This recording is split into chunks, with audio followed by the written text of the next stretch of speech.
Hi, we're here at the 2016 Finished Vehicle Logistics Conference in Newport Beach, California. I'm Rachael Hogg, the Assistant Editor of Automotive Logistics, and I've been joined by Dennis Manns, Vice President of Logistics at Automotive Rail.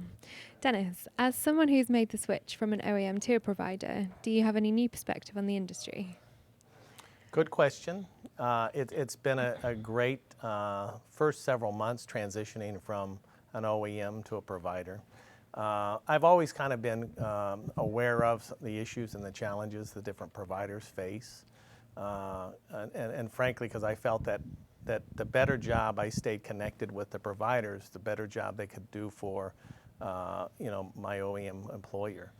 And so I've always been kind of in tune with the challenges that the different providers would have with their respective part of the business. But obviously now that I am in this role, there's a greater sensitivity, I guess, to some of the issues of making sure we're spot on with the service that we provide our customers. But it's been a great transition.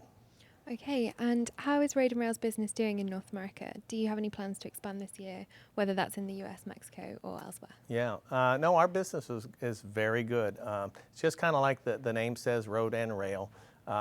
We have extensive automotive business with a lot of great customers, and then we also have a lot of rail, a portion of our business with rail car repair and maintenance and tracking, et cetera.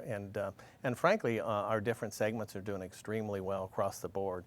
A lot of growth. We've had a lot of historic growth, and frankly, a lot of it has to do with the great partners or customers that we have.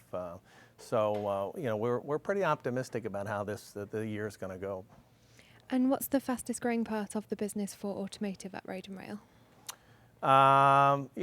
We do a lot of auto handling on the automotive side, and the auto industry is pacing that 17.5 million mark in the U.S. and so as that grows, we grow, and again we have good customers, and so our partners are doing really well. So that's very good. But on the rail side's doing really well. We're doing a lot of, we have 25 different mobile facilities where we do rail repairs, and that's working out extremely well for us. And it really helps the network, frankly, because we do the repairs locally, and that gets those assets into the network that much quicker. So the customer's happy, the railroad's happy, and it's obviously good business for us. And what will be your biggest challenge this year?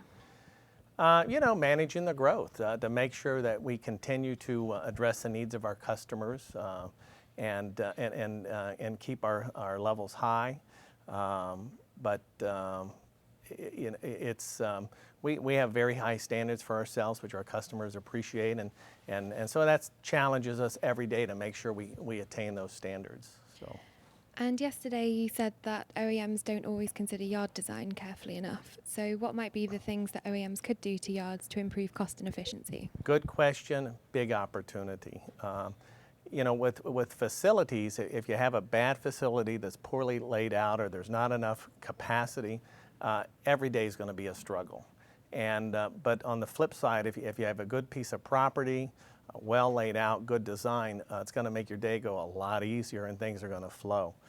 In the business that we're in, there's a lot of complexity, and if you can take that facility issue off the table, that's going to help you out from the very first start. But there is a cost involved for the OEMs, but that cost you pay for once, and that cost that you pay for your unit cost, you're paying that each unit.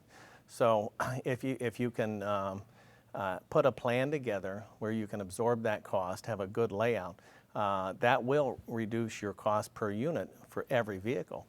Because generally these facilities, when you acquire these facilities, they're 25, 30-year, 35-year assets. And so it's not like it's a short-term investment, it's a long-term investment. But